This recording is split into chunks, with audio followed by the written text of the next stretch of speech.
When storms hit, Appalachian Power calls on resources from around the country.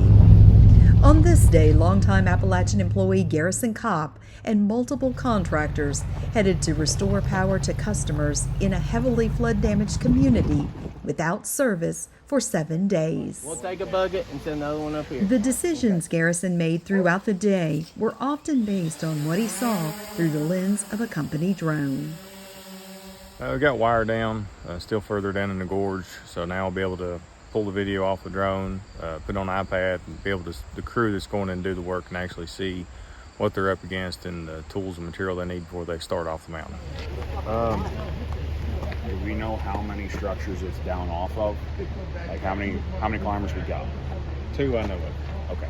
This team of line workers from Eversource, who traveled to Virginia from Massachusetts, Connecticut, and New Hampshire, were the heroes who hiked a mile in and over streams to climb poles and restore service.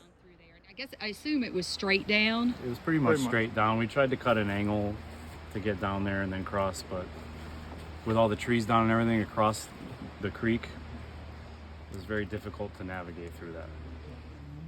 About 7 hours later, the community in and around Taylor's Valley would have power thanks to the work of this crew and countless others.